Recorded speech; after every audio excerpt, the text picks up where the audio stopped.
Ndakaora nekucleaner guys. Hi.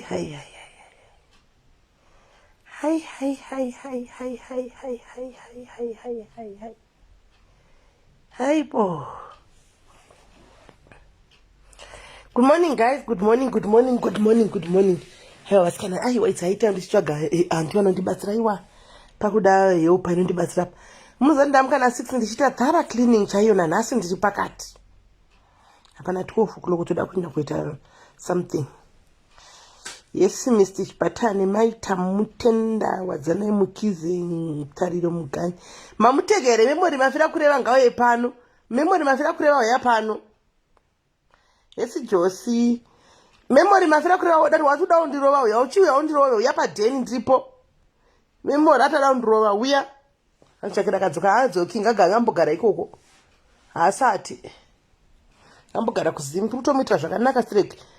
Memory mafirakureva uyu wauya watuda undrova ndati chiuya padeni ndiripo ndrove nhasi wati ndakuda kutoregwa foni ndakuda kuenderera ndakuda kudiya uchandi respect yawaive nayo memory mafirakureva ndakupina memo right mamukaseko guys mamukaseko sati ndatanga kutaura zvamemozvo vasikana musakangane musi Saturday tinenge tiri kwajapresa guys Saturday kwajaprezozo anenge aina makadzi nanox anditika anenge aina makadzi nanox guys hande ine uwandu hwedu madhairies ngatitsangane ikoko tiite ningikiri tiite SIS MELLY zviri sei tiite table yedu tifare guys kana mapindawo kwajapresa munditsvage guys munditsvage veduwe inini kava munesa ndambokuzivai mafesi nechizamazita but fesi nisingaizivi saka nditsvageiwo ini yangu fesi yakajairika nekushatai saka mokurumidza kundiona saka guys nditsvageiwo tiwane kufara pamwe chete madhairies please nditsvageiwo kana mapinda kwajapresa please mukurumidze kunditsvaga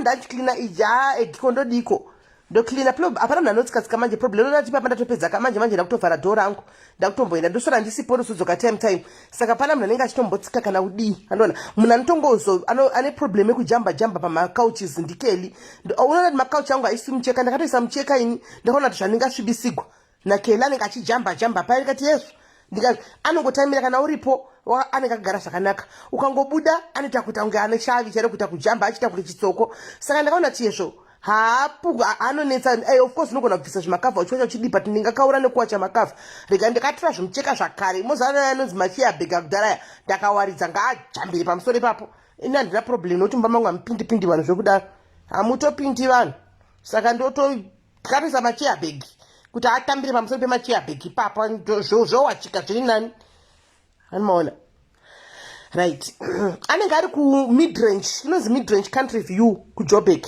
midrange country view ko ndida ndokwanenge ari saka ngatisanganei guys ikoko guys ndida kuti ndione memory mafirakureva unozati ndakatraina boxen here unozati ndotraina boxen here memory uri kushanda melo aiwa kana uchienda chiuya kuhaiti zvenai melo chiuya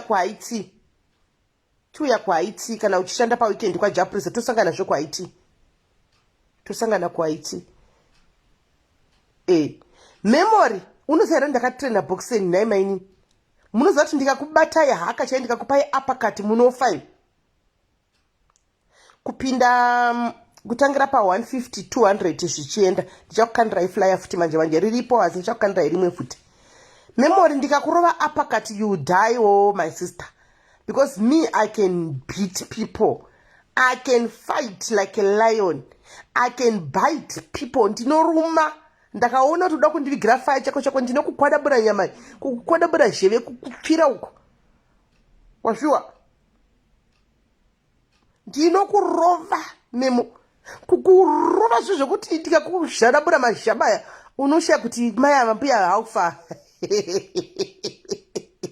wazviwa here memo ndokurovesa wazviwa aiwa anyway guys kuseka zvangu handina kuya kuzomurova handingamurovi handida kuya kuzomurova kuseka hangu nyaya iripo ndeyekuti guys bamunini vari kugangako vari kutora zvimavhidhio zvangu zvekutiktok ka vachidzosa kunoku muri kuona indadoti chega ndikusherei tipu nokuti instead yekuti mutondituka chega ndichikupai tipu muchihwisisa mazviwa mavhidhio amuri kuona kukandwa nabamunini aya mavhidhio akudhara aya atakaita last year kutiktok kwanguko hani muri kunzwa saka bamunini vari kumadzosa right now as mareels zvandakakudza izvozvo yakuti mareels anobhadhara. Handi muri kunzwa? Mareels anobhadhara. Aiwa memory kutamba naye aiwa isinyaya kutamba zvangu naye ndangona comment yake ndikafanira kuseka achiti ndaikanzi na memory ndaikurespect idwe yamakuita. Handina kubudisa mweya guys. iTikTok manzwa iTikTok iyaiya zvekuti unoteedzera kuTikTok uko tanga uteedzerawo mavhidhiyo ayati TikTok ndichodzidziswa nevana vangu handivaitondzidzisa ndichiteedzerawo zvinonakidza ndichisa kuTikTok. Saka nenyaya yekuti zvakubhadhara muri kunzwisisa chiteererai panoda kuti muteerere zvimwe zvamuri kutaura kumareels ndezvenyu zvazvina basa. Chiteererai panoda kuti ndikubatsirei mubatsirikane memory vhura zhevo uteerere. Handiri kunzwa makaita maTikTok enyu handitika vakawanda venyu mune TikTok accounts handiti makaita mavhidhios muchiteedzera kuTikTok account right. Saka imimi zvomoita manje kune app inobvisa ndikuenda pakati yarini kana manje ndichemhede rega ndigotaura nyaya tichaiva watoti ako ukatoya nayo ndoda kurumidza kubuda manje saka ndangoti gwigwigwigwi ndine imwe live yachaita manje so muite stay tuned ndangokuudzai apa muteererese apa patori important.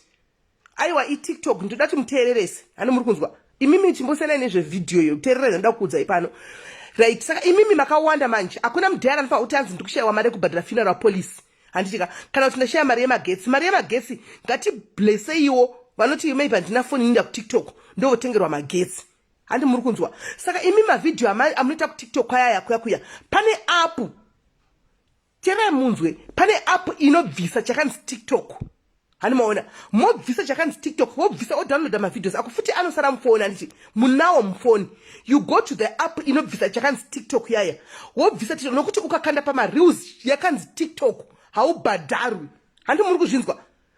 Ukakanda kumareels yakanyora kuti TikTok icontent yekuTikTok they are not going to pay you so you remove chakanzi TikTok chiya moisa kumareels kwenyu handi muri kunzwisisa. It's paying manzwa it's paying haushaye $25 yako kana $30 yako. Saka muri kuona mavhidhios iwayo isusu tinoti tive kutaimira beggars kana pamunenge muchiseka muchituka paya ine hanimboite chinhu chisingabhadhari muzvizive izvozvo hani maona zvinenge zvichitobhadhara teketa toona mutactic utoripo anti maona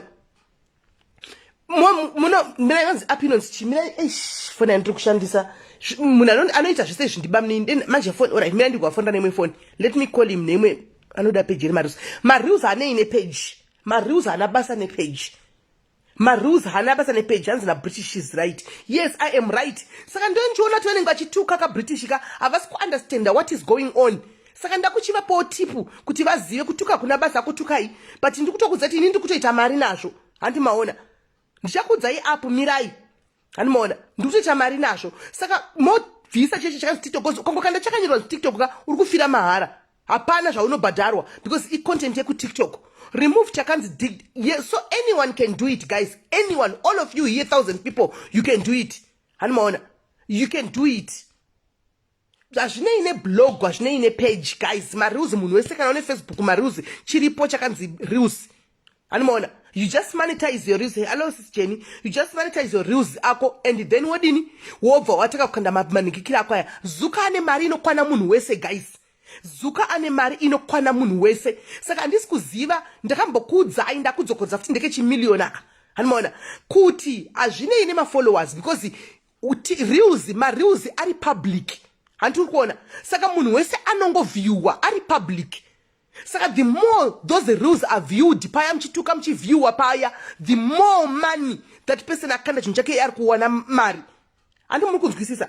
Hazvine ine maviews tariro the more yairi kuvhiyuwiwa the more mari yako yari kuwedzera handi mazviona. Unomonetiza Anita unomonetiza mareels aya ndoda kubatsirai kuti muzive nokuti musangomhanye kuti vanoti vazhinji venyuka Facebook muri kuimisuse. You are misusing social media because ndichakuudzai mbomirai kundimhanyira ndati ndichakuudzai mbomirai kundimhanyira muroma muchingobvunza mubvunzo mwechite hanzi flu yapera masinus aya flu handina yakapera masinus. Saka teererai muteererese ndichakuudzai mirai kubvunza mubvunzo mabvunza kuti how to monetize mukabvunza kuti opinions kudii ndichakupindurai ndichakupindurai chirega kuramba muchingounza same question zvakubvunzwa kudhara ndichakupindura imai Michaela kuti how do you monetize mabvunza kare zvabvunzwa izvozvo eish haya uye bodo ndikaendibvise macomments ndokuti nditaure nemi zvakanaka ndisingaoni macomments enyu handi muri kunzwa saka chero ukaita ma-rules ari open ari public saka chero even munhu handimaona asiri friend yako anoona ma-rules ako handimaona anongovhura because ari public ndosaka muchaona kuti pamusoro pama-notifications pedu apa pane paunongoona ma-views ma-rules evana achibuda hobho vausingatombozivive kuna naamerica vemunomu unondosvika uchidi uchingovhurawo uchiona because they are public saka achavhurwa navanhu vakaona vachida kuona kuti kuita nezvei handiwaona vamwe voseko vachidarika vamwe vosiyawo comment handimaona vachidarika hazvina basa tasiya comment kana nakusiya comment chiri important akavhera angovhura riu rako iroro akatoona kuti pakandwei watowedzerwa mari yako handimaona kune vamwe vanhu vari kutoita one riu chaichaya ndikunyeperai guys vari kurova kana $300 ne1 riu depending ukaona riu yainenge yavhurwa kana kuti kuma 80 something thousand views kana kuti 100 something thousand views munhu iyeye akatodhura mari kana akamanitiza hani muri kunzwa akatodhura mari kana akamanitiza musana zvinese ino kuisa ma-questions because ndabvisa ma-comments saka handisi kuona ma-comments enyu because munondidistracta nema-comments enyu handimaona saka hazvinei nepage 1 ndo chekutanga nokuti munhu wese kana une Facebook page marules aripo handiti saka imimi chandida kuti mukurumidze kuti mudlewo mari ishi handika musangopema pese nepamwe pasingadi kupemiwa handiti mati kuTiktok uko kune mavidheos enyu akawanda amaita kuTiktok uko handimaona akawanda kuTiktok kwamunoita munoya mozotuka isusu pana pamuchita kunge imi muri vatsvene kuTiktok uko munenge muchita zvinogara zvakada kuTiktok uko ndiko kufara anti munhu sari kufara isu tongoya totolaika totonakigwa toseka totoona toseka tauri anogona uyu handimaona toseka kutamba hanzi nevidheo yaireza iyo mapiwa iyo thank you waita akwandipindura mubvunzo zvanga zvatondinetsa nanchiti ndichadzoka bheki kwazviri chiga ndichingopina because ndizvo chaizvo iyo handimaona so motora mavidheos enyuwayo moadownloada video iresa iyo handimaona moiresa chinenge chakanyorwa TikTok chachiya handimaona then you post again kuningirikiri kumarusi kwenyuko handiti hauzoshayi kupera kwemwedzi mari utanza ndamagetsi handi amari kubhadhara funeral policy kuzororo handimaona mari yacho unenge uchitori nayo ende kana makuidla mari muchatoona kuti chero ukatukwa kunzi kudini vanhu vasiri kuziva ka unenge uchitosekerera macomments because the fact yekuti avhura riu rako iroka akuwedzera keshi I've seen even vanaketi vachitaura chikudzai but mamakaignore munenge muchitotukirira munenge muchivapa mari ipo paya mirai ndikudzei munenge muchitopa mari pamunenge muda kumariuzawo muchinovhura muchiseka muchidi muchivatuka paya munenge muchitovabhadhara mufunge ipo paya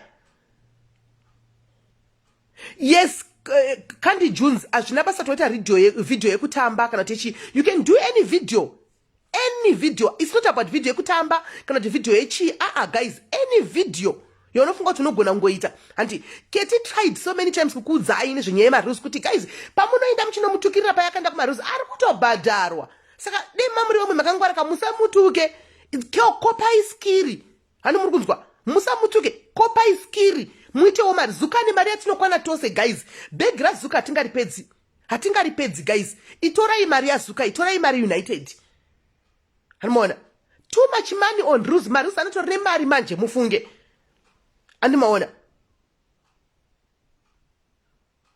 thank you Chirandu thank you and thank you zvenyu madiaries thank you abva tokupindurai sandatomboendako uchirandu iyo how do you monetize matoudzwa nachirandu abva tokudzai saka you are misusing social media someone else video no Lara post yes you can but I think kuti ungove safe post your own because haungazitori content yeumwe munhu post your own videos iyo how to monetize iyo ndapindirigwa nachimanu hanzi the whole month on rules only ini on 3k plus ushu Keti marules chete hanzi ndakasvika $3,000 so you guys you are misusing social media handika muri kuimisa social media muri kufambira kuenda kunotuka vanhu nekujaja vanhu ka vanhu vamwe kutuka nekujaja vanhu vanhu vatori noma hapana kana chavari kumboshuta mufunge vari kuto imari mufunge hapana munhu asiri kuda mari apa we all want money apa tiri kuda mari tese saka ndakaseka hangu vamwe nezura ndisimeli vakushuta dzirudzii mazuva ano simeli vashuta hapana kushuta paya guys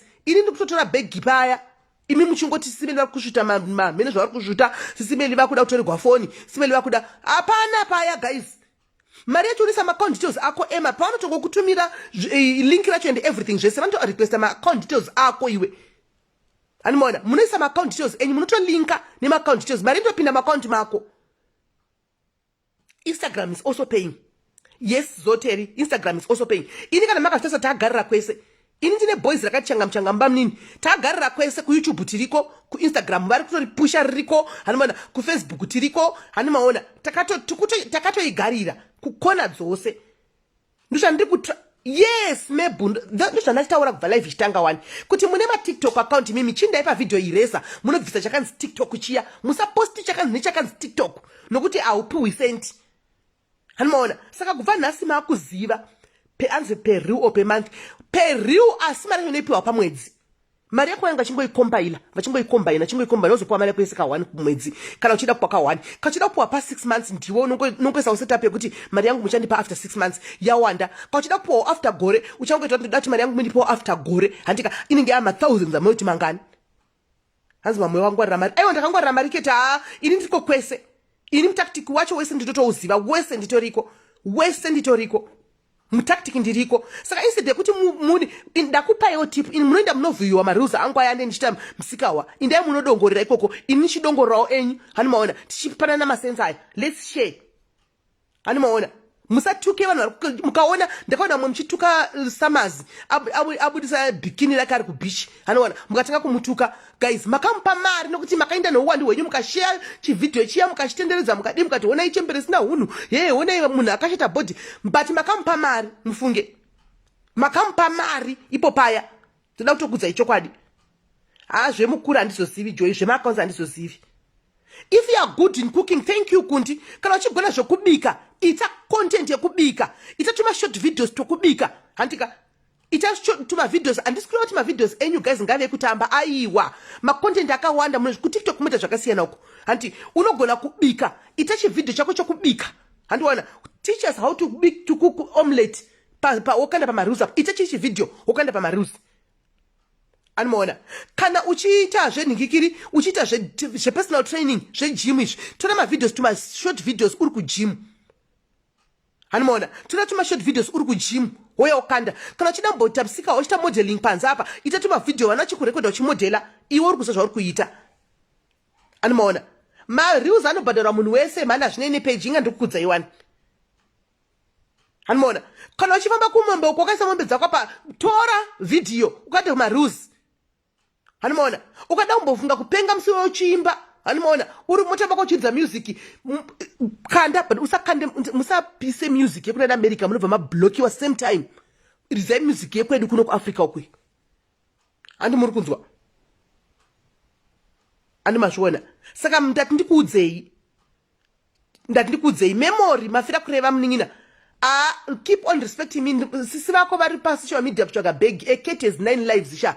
Kitine 9 my lives. Handiwana. So you see me today, I'm SIS MELLY. Mangwana ndikuita zvima program edu are serious. I'll be serious yopa nguva yoyo. You see me coming nemujolo, tukuita zvemujolo panguva yoyo, ndenge chitaurawo dzemujolo. You see me tomorrow, handika ndichiuya ndichitamba, handi ndiripa I'm having fun. Handika ndakatamira marules aya.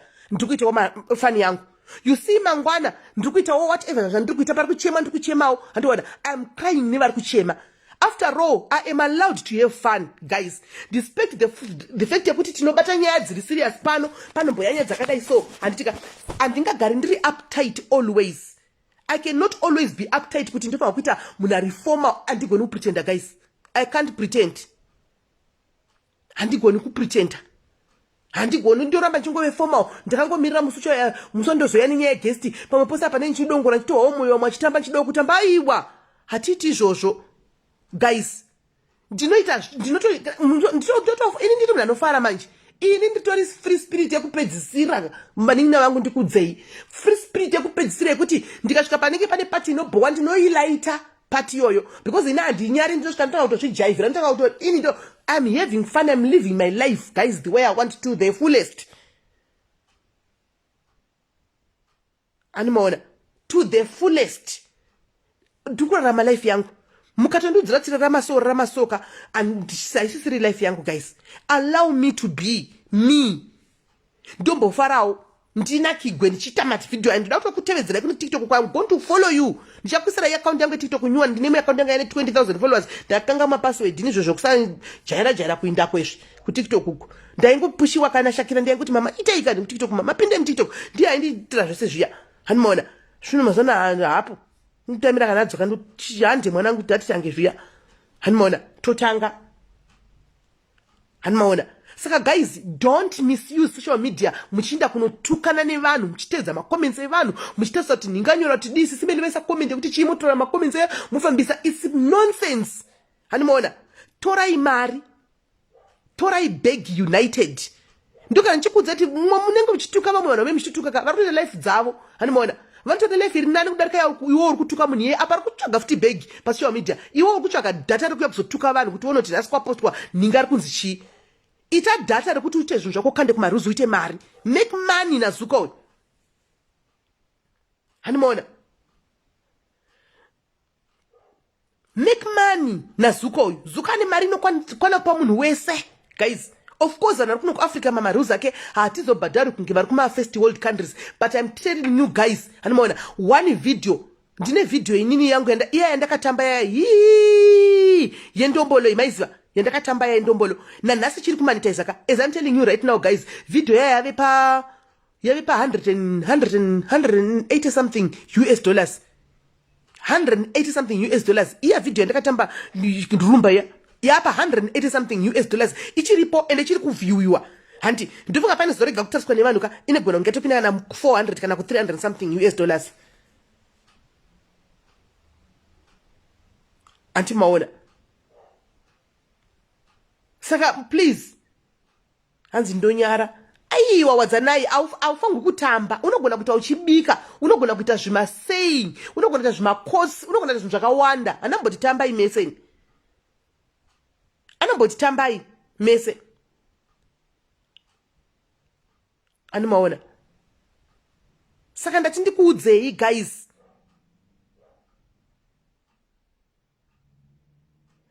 Ndikuudzei kuti mari pasocial media pane mari. Chichuza zvaunoda iwewe. Kuuya hako kuzotevedza vakuwa ivanhu vasingazivi zvisingakupi chingwa kumba kwako kana sidza kumba kwako zvisingakubatsiri chero kawo ukahwanyaya dzavo chero kadziringa chero kadini hazvikuchinji chinhu hazvikupi chinhu pane kuti uuya hako pasocial media apa uite zvimavidhio zvokuti TikTok kouya chikanda pamaruzi pako kupera kwemwedzi wowanawo kana 500 US dollars chaiko. Animona. Kana chiro kwawana 200 chaicho guys US dollars wongo chinongepi? Isalary yako kai. Wongo chiwanepi? Azvidi page queens ndataura udhara vedwe. Account yebank vantoida nezita rako mafull details ako unotomanitiza zvese vakakutokubvunza proof of ID unotoattacha chipepa chako chepassport chine 4 corners dzakabuda zviri clear. Handiona wovatumira zvese zvinhu zviri legit. Mari inotongopinda maccount mako guys, inotongopinda maccount mako. Animona. Tsvagai data rekuita mari pasocial media, kwete kutsvaga data rekuda kufamba mumastiti kumukira kumapeji kunoti regatira unhasi tikutuka nhingene takamuwacha haende takamutuka takamushandurudza. Guys, that's nonsense. Wamunawo munoshandurudza because haambofa akachinja life yake nekuti masora muchitaura muchituka muchidii mukazodii hameno anenge achitorarama zvaanoda kwemi muchingozvinetsa kuti tasomuchadambuka mazino muchituka munhu asingatombokuoni asinei nemi. Anomaona. Tsvagai mari pasocial media. Muchaona tinonakidza social media. Mukataka kuidya mari social media kai muchaona kuti pasocial media kana zvekuti makuwa hamuna nguva yacho yekuti kwai kudidi hauna nguva chinenge choga saka ndopostei saka ndoite chifoni chotozara nemavidhio ichi. Anomaona. Chotozara nemavidhio ichi chimota ichi. Saka ndakuudzai mutactic wacho guys. Handichika ndakuudzai mutactic kushandisa account yasomeone. That means someone anongopuwa mari cha. Anongopuwa mari ende mari inonetsa. Wozodi.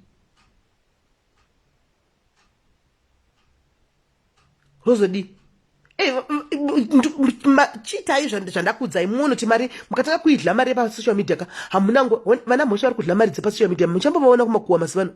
Mombovaona muchimakuwa muchichi makambovaona vakatobuda ine vari kutodla mari ende havana kana nguva yekuti kukuitwa ichi nonsense munotuka mukapedza mukaneta. Ari kurova bhegi pazimba apa. Ari kurova bhegi pazimba apa. Anomaona. yemaskits echichichi vane talent remaskits vane talent remaskit itai maskits ndauya kuzokukurudzirai nhasi Monday motivation hanimona vane talent remaskiti musanyare do maskits kana une ghost account zveghost account handiosiviwo indozvangu zvemunhu cheko cheko zvemukuru handizivi account yemukuru ndozi handizivi zvamabhengi edu aya echirungu zvana mukuru handizivi kai zvimwe zvamozondibvunzawo ka handiziviwo zvimwe zvamozondibvunza kuti how can I use somebody's account and unogona kushandisa account yeumwe munhu handi asi kana ngodla mari yacho ndiyo unoiclaima uchiti kudii unoiclaima uchiti kudii unongoshandisa unongopa matiro zemunhu iyeye acharamba chingozigwa mari munhu yachingodla handiona chino kada kuti handikupisha ama mde zvako izvo kaisa maccount unoiclaima uchiti kudii unoiclaima uchiti chi isa maaccounts ako kana wada kuitira munhu iyeye mari isa maaccounts details zeumwe munhu animona zvemukuru handizivi guys zvemabhengi ana mukuru handishandisi mukuru handizivi vanogona kugadzira kumentena bvudzi vemamakeup ava itai tutorial videos muchiita mamakeup muchidzidzisa how to do beginners makeup muchidi tinotoona kwanza tigone makeup ka tinotouya kuzovhura I'm telling you something chekuti ndibetserane nemi tishare handichimaona I'm sharing knowledge with you zvinhu zvandakaonawo zvandakadiscoverwo handimaona I am sharing with you asi imi guys vofungai ndine mari yakaita sei kuimi kuti pamwe pandofamba ndoburisa mari dzangu ndichingopawo vamwe ndichipapa ndichiti ndikublessa vamwe ndiri kudai mataisi angu ane ndichitopa aya mari dzekufacebook uku handimaona mataisi angu andenge ndichitopa aya mari dzekufacebook papa ndosvika apa ndoburisa ndoti hanti inobhadhara mari anobhadhara mastori anobhadhara bhadhagwai guys kusvikira zuka ati no handichina mari bhadhagwai handimaona saka instead yekumhanya muchinda kunotuka kuvidhio kwangu inde go and support ndemoseka uku musandituke ende ndichinya mukandituka ndakanambasa nazvo handimaona ndechitoseka zvangu kuti okay make it short as possible akonozoita zividhio re30 minutes ka guys handimaona make it the ningikiri Facebook Lite handizivi I don't know because I don't use Facebook Lite itai mavidhos enyave very short as possible handimaona as short as possible hakandijonza tokupai matipa akawanda handimaona saka guys ndonyaya iripo saka mukaona ndaita zvimavidhio zvangu chero zvimwe zvakadini kana zvichiri kukandwa iko zvine zviri kubva kutiktok uko andisana tombotanga kuita mavidhos inini avari kukanda iko zvino esaya ndeyakudhara ekutiktok uko kwandaendokavari kudownloada kutiktok uko vachitora vachikanda iko zvino handimaona angu chacho andakatanga kuita iko zvino asati atombomakanda achazomakanda ndofunga kana next year chai handimaona iko zvino vachiri kutombomanya nezvekutiktok uko zvakudhara then andiri kuita ndotoita mamwe iko zvino vanawo ndichingovakandira ndiri kuita ndovakandira bami ndoita ndovakandira vanawo vachazomakanda next year bcause tiri kumbomhanya neaya ekutiktok handimaona saka fambai nebhora guys fambai nebhora ita zvinhu zvinokonesa kuti vanhu vavhure kuti chichi kumboitika apa ita chinhu chiri controversy ani muzati controversy sales guys honai mese mamhanya kunovhura chividhio chocho chekutiktok chandateedzera munhu akasura handimaona but hanisiri ndakasura kaini ndakateedzera handimaona vanhu vari kutegana the more yamuri kutegana the more yari chinenge chivhiyiwa matega vacho achivhura handichimazviona controversy sales ita chinhu chiri controversial chokuti tichamhanya kuti meiweka nditotegiwa sisimeli ndoya ndoonawo ndoseka ndotegawo vamwe handimaona chinokurumidza kufamba saka muchatoona zvinhu zvimwe zviri controversial zvokutodaro guys muchasangana nazvo zviri controversial tichatozvikanda zviri controversial zvokutodaro handimaona zvokuti muchatozombozorora chaiko but imi muzoti mutactic wangu ka ndio kusecure bag ndakauya pano pasocial media handa kuzouya kuzonesana nevanhu handa kuya kuzotukana nevanhu ndakauya kuzosecure bag nekubatsirana nevamwe saka ndakaona mukana I am securing the bag inini baba kwangu anogona kutotora video apa ndichiita ndakavaudza vanoziva vakaitestawo mari yekunhingi ndakavaudza kuti mari ndemaruzi handiti nditengera ka 12 bag yekasolite ndovatengera kana vasina mari ndichandidiriwo fyo ndoti mari yangu vanogona kutotora picnic apa ndichijaivha vachiputika nekuseka vachitotora mufunge video baba vekwangu chaiwo handimaona vekwangu handisi kudza zvinhu zvokunyepa vekwangu kutotora video ndichiseka apa because vanoiziva kuti vakatipeturo muso ndovapa nokuti ndendinayo mari yemaruzi handimaona imi moso yenyu motanga kutuka sibaba vemumba mangu anotozviziva mofunga kuti havazvioni moti havazvioni zvimavidhio ezvimi zvichitoitwa mumba umonotondiona tichitoita toti matanga vanotozviona takatoungana tiri semhuri ini negirls dzangu tiri bhizi kushuta zviningikiri tiri pamberi pechigreen ring light chiya tiri toita vane vachitozviona varipo handi kelomboti deti mama ona look at this daddy look at this otovataridza voputika nokuseka vanenge vachitoona video eraser rashow video eraser ani mazviona saka guys ndakupai knowledge handika makuziva now information yemahara yandangokupai use social media wisely ndo pane nyaya yangu use social media wisely chimbosiyana nenyaya dzemakuhwa chimbosiyana nenyaya dzisina basa imboitai zvokuti mutsvage mari mbosiyana nezvina basa izvi itai zvokutsvaga mari hani muri kunzwa ende kana mupa kutsvaga mari ka you must be able to fork out money to make more money andi mazviona sometimes you need to fork out money to make money saka muchaona zvimwe zvimavidhio zvatichaita isusu handika inini like zvandikuita netimu rangu dariya tinotoburisa mari because titoziva kuti ndaburisa kana kuti 300 rands ka pa 300 rands ndikuwana 1700 handimaona saka muchatoona nhasi tichaita masikati kuma 12 tichakatoburisa mari tirikutoburisa mari because we know kuti it's gaining pamberi apo saka titotora nekabhajeti kana tiri kutoita kabhajeti kangu kuti aka ndoke mari yachaita izvi kupera kwemwedzi hanimaona because when it comes inodzoka yadi yamultiply antimashona saka ndozvimwe zvanaida kuti ndikudzei izvozvo hamene kuti ndofunga mawisisa ndika thank you Chirantu thank you Emma thank you vanese vakontributa mandibatsira kuti tishare information iyi nevamwe vedu handika the idea is makuwa maneta guys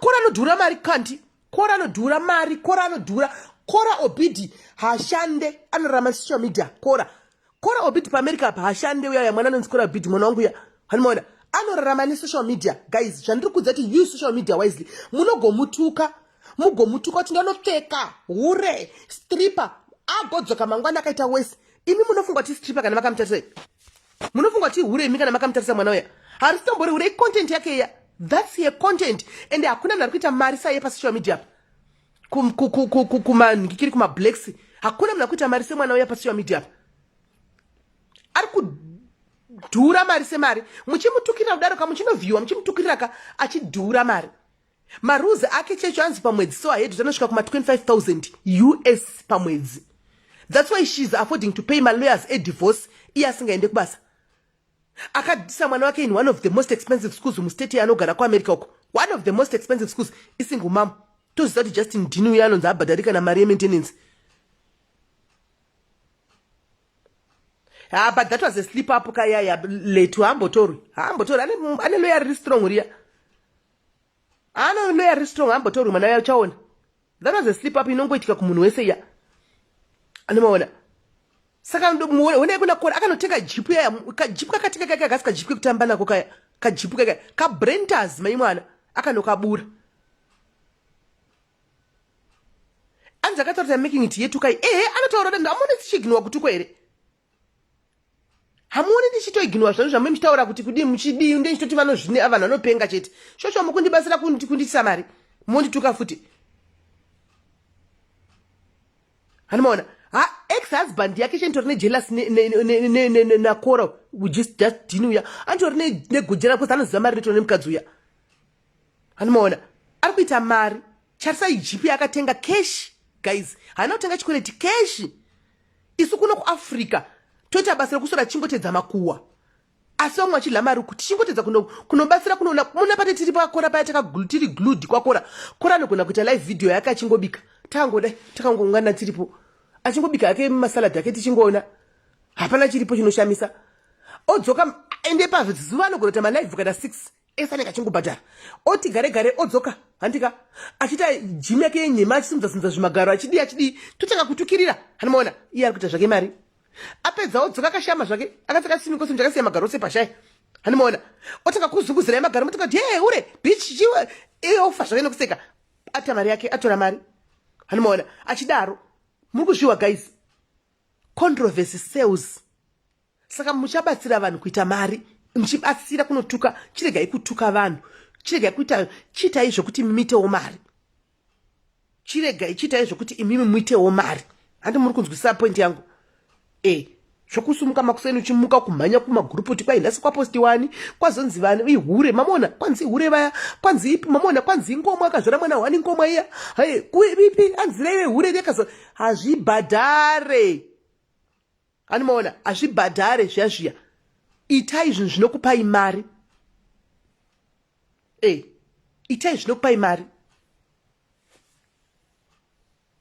anoona itai izvo zvinokupai mari anonzi kora ubidi anoona hapana zvinoshamisira zvaanomboita mufunge patinenge tingoripo takatota tove addicted naye toti tingoripo chete anoona ngatiite izvozvo tite mari mazimbabwe timbosiya negativity let's make money onai vanhu vekunigeria kuti vanosapotana sei makambona mavidhios ekunigeria yesi ana kasibe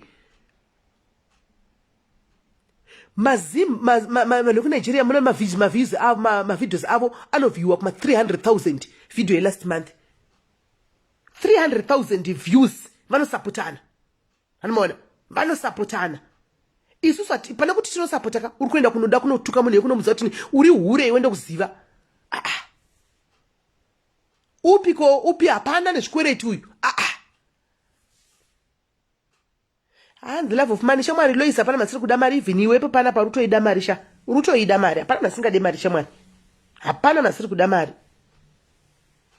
video here satariro hapana masiri kuda mari chao tikutsvaga kutota maforeign countries kwatiri kuno kutsvaga begi kutove kuma foreign countries kutove kuditi kutsvaga begi ufunge saka hapana munhu asingadi mari ngatimbodzidze kusapotana madzimai vhurai maruzi ine ndinovhurawo ndichingosangana nemaruzi ako ndinotovhura anomaona ndinotovhura hazvina basa tinoti munombondituka ndokuona ndinotovhura because I want you to get that dollar iroro I want you to get anzi kora akashowa 75,000 pasocial media yesocial media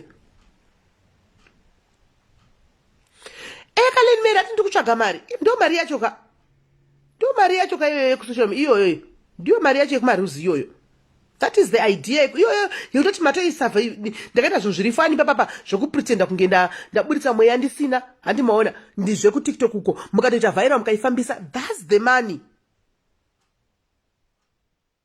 hazvimbonetsi wini because marules haanei nemafriends ako guys kune vaya kuti hatina mafriends hazvinei nemafriends ako hazvinei nemafriends ako zviya nokuti marules ari open to public munhu wese will go and view chero wekuamerica anotovhurawo riu rako chero musomali achavhurawo riu rako chero korobhidhi anodombodongorerawo riu rako kana akasangana nezviripo ndotoita hanimaona vanogonawo zvekuyoutube ndikuona zim channels mazana kumhanya nechiyoutube vanogona zveyoutube go and monetize kuyoutube uko hanimaona go and monetize kuyoutube uko secure the bag siyanai nenyaya dzevanhu hakuna sina nyaya dzakapa mose mune nyaya dzenyu apa mose munadzo mapasti enyu munawo and what not hanimaona siyana nenyaya dzevanhu tsvagai bhegi torai bhegi united zuka ane mari everyday datara munoisa pasocial media apa imari dzenyu torai mari 10 guys kumuka everyday mawifi iwaya anobhadhakwa tiuya pasocial media kudai tikupa mari kubhenga mari everyday neaddiction inevanhu nesocial media imari yaanoita zuka anoita mari yakaora vedu wepasuwa poga poga munhushu akuda kutidzosera bheki otiwa nemari 10 imi motadza kushandisa kutora mari iyoyo imi guys musadaro imi akuzama kuti mari yawandisa tora iwe kuafrica regai tikupote chikupaiwo nevamwe vanhu vanekone kune dzimwe nyika imi moda kuiramba mari yacho futi guys musadaro imi alright guys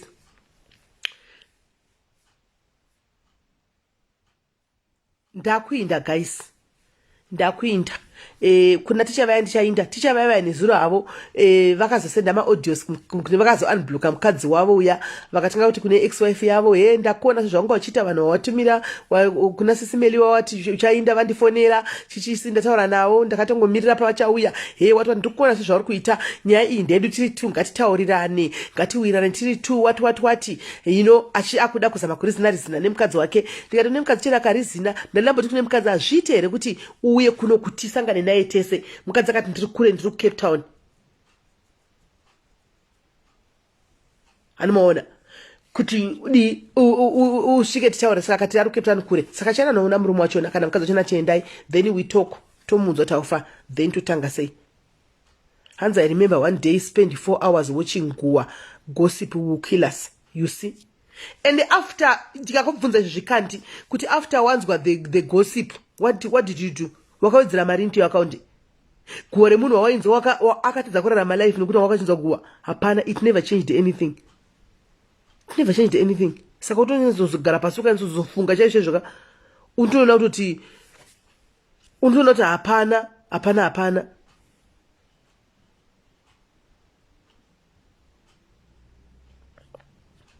But Rudo Chiseko, the fact that you are going to view that content yo yemasocialites iwayo, the fact that what of you are you Rudo Chiseko, uchitoona hantika, it means kuti watompa mari, whether content or no content, mari wa mupa. Handuana, Rudo Chiseko, whether content or no content mazimu socialites iwayo kutaura, mari watompa. The fact that watenda udongorera yokuti akanda zvinobowa nqa wadongorera watompa dola. And watompa dollar. And it's not only about my Zim socialites. I'm not talking to the Zim socialites right now. I'm talking to you, followers. Iwe Rudochitseko, iwe follower. Do you want to reva kuti itawo mari? Maruza ase ema socialites chete. Ndiye munhu wese, including you. I'm not talking about my socialites because my socialites akaonenda kama akaona mtactic wacho. Ari kutojika begi nasho.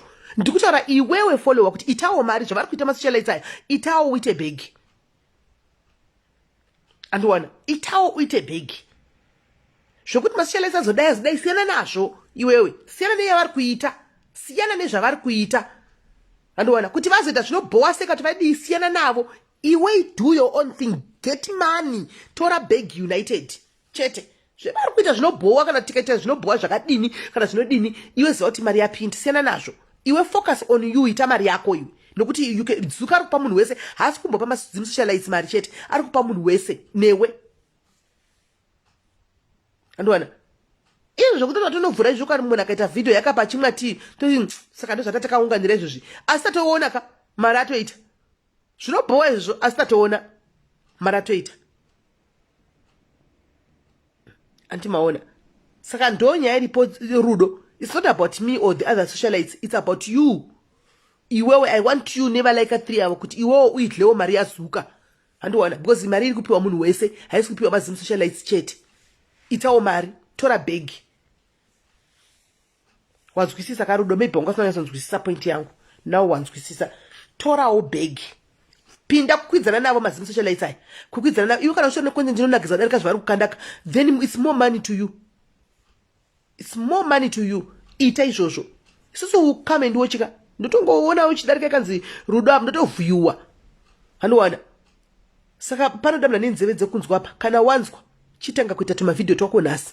Pa social media pachanakidza zvokuti chero nguva yekunzi kwaita gorani kutoti tabasa nemakuwa tadhakwa nawo hatiindiko kumakuwa. Tine tichiri busy kutedzana nemaruzi tichiona anonakidza tichiseka tichiputika neanosisa neasinga. Imagine mese mukaita maruzi apa guys. Kunovira tichingovhurana maruzi apa tichingonakigwa. Zvokuti kana anoita interest nemakuwa anenge hapana munhu anenge achine basa nemakuwa. Iwo makuwa akabuda mustera dzara mamukuzviona pane pakatanga kumhanya makuwa achinzi makuwa iko zvino apera. Ndochokwadi chiripo nyaya dzevanhu vanoita nadzo imi ndikunyeba. Muchiri kudziteedza here imi vazhinji venyapa? Muchiri kudziteedza here? Muchiri kudziteedza here nyaya dzevanhu apa? Kana kuti dzakutobowa seni ndikatosangana nezvimabloga zvakanyora kuti kwai ningazo pane chimwe chandatona makusa ndikati zvinhu vidiwe vachiri kuti pai zvakubowa izvi. Yakanzi Keti defense maititi bashing cookie here amene zvandangoona zvakanyogwa ndangoti nonsense man taneta nazvo izvi ndichitodarika handana ndomboda kutozviteerera kuti kuri kuikudi because zvesho tanetawo nazvo. Anomaona ende ndatonyasona even vanhu valaika kuda paita vanhu valaika kuda 8 chaiyo ikaita zvimacomments kuda kana 4-5 ameno kasi yakandwa 3 hours ago. Anomaona saka tanetanawo makuwa kana shila istotuko everyday sambozvitsvaga izvo sezvo makamafambira makuwa mukaita tsapfu dzikazvimba dzikasvika pakuserera muchifamba hanimaona muchidzifambira munyaya idzi iko zvino mapera power manje dzapera hapachisina chinyuwani kana kuti chichakuvhundusa kana kuti kudii maneta nazvo zvinosvika pakunegativity ikawandisa inosvika pakupera unosvika zvinopera guys unosvika pakunzwa wega kuti no hanzi ndachira ndimi ede but ndikukupa 2-3 minutes chira because ndoda kutopedza makuwa maabhocho kwadike chicha musingasazivi imi chandisina kutaugwa chinyuwani chamutona nhasi chiini chichauya nyuwani hanzi connection failed. Okay, I'm trying to aid you, but chiri kuti connection failed. Mina try futi. Hamona. Chinyuwani chekuti muchaona mukati meiweka nechiini. Hapana musi mose mozviziva kuti meli hure. Mose moziva kuti meli ngomwa. Mose moziva kuti meli anoroya. Moziva kuti meli mbavha. Zvimwe zviri ndasirira papi. Hamene zvimwe zvandasirirawo zvamunoziva imi. Chinyuwani chamuchapungwa chichauya imi ndechipi. Ndechipi. Hapachina saka zvakutobhoa mukaona achingonyora something mototi taneta zvita kubhoa mapedza moenda kwa uyu moziva futi ihure futi zvaakazodai andimaona saka pasina chamusingazazivi zvakutobhoa feya pafeya guwa rakutobhoa.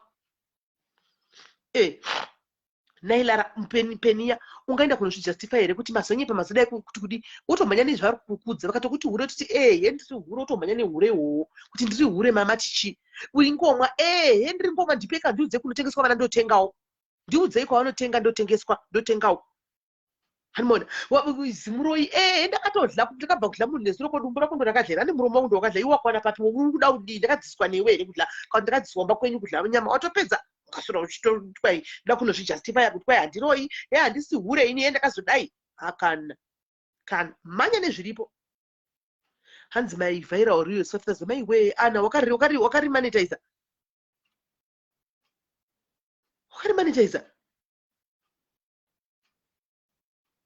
kuita mari yako zvako blessed iwe because ndinoposta zvinhu zvako vako apera basa zvino vanhu vakaona chine chanyogwa munoda tabasa tipe zviri nani taneta iri kuramba ndikuona chira ndiri kuramba iri kuti connection failed.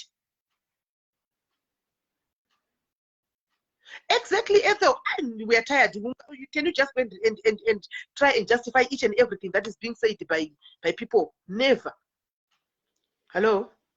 Yes, Mama. Zviri sei? Ndiri bobo.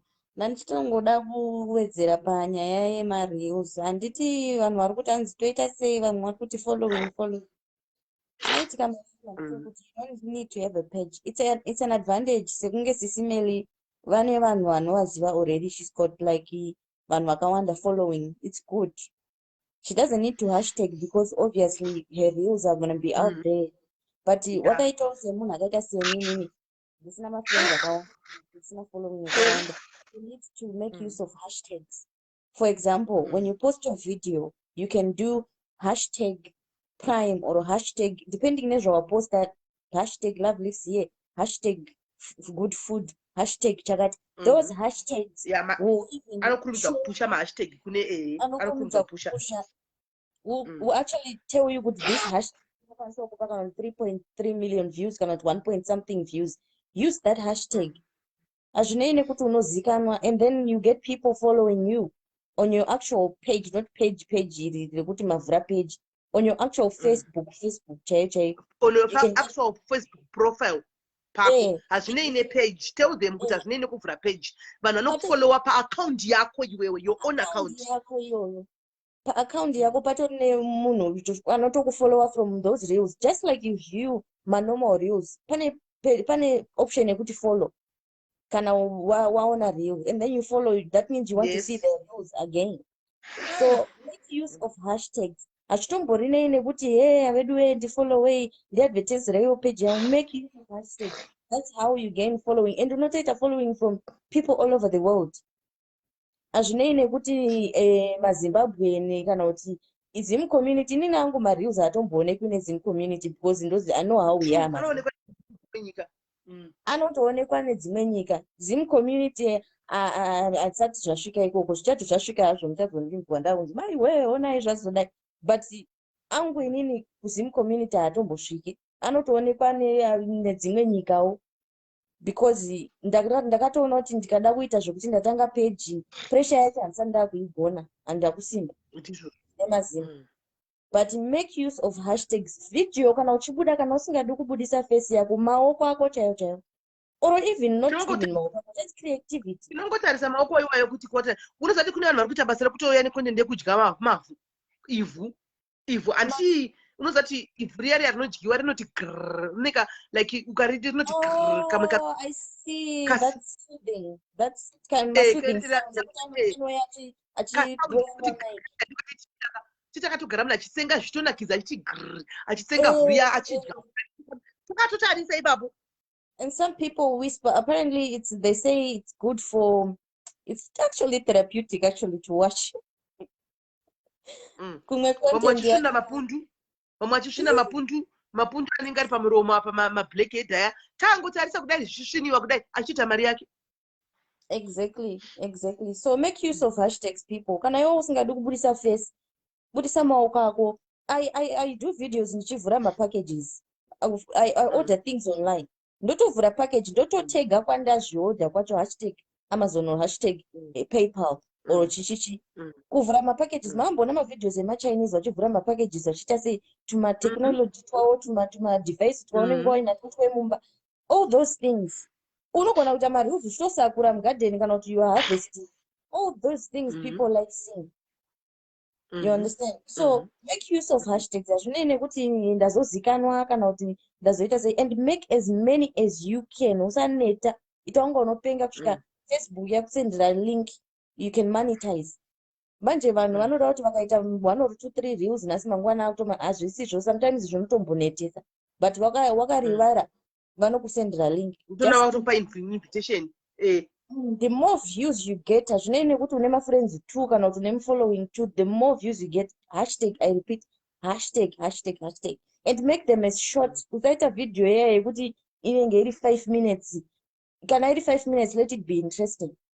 Make them as short as possible, but good. The shorter and more interesting, the better, because they don't have time, you know. So ndozvanandisa kungotaura nekungowedzera. Thank you very much, my sister. Thank you for helping me sharing this information. At least let's make these kids to focus on finding money. Pane kutsvaga zvemakuhwa zvibhadhare. Hanzi ndichatoita video yekumama. Kana une zviri ndiita.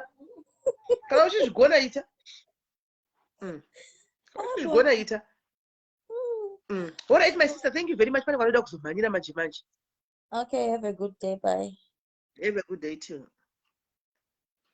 All right, guys. There you go. Antika. I hate and follow my page. All right, guys. Ndakwenda. Now this is Lizzie. You can start watching the video again. Information irimo mukatimo. You can start watching this video again. Vakatangira kuchana information. So guys, stay tuned. Titobatsana kuma past 12 huko. Pane zvinhu zvichauya. Anditika tichienda takadaro. Motobatsana kuma 12 huko. Anditi hande itinoonesana.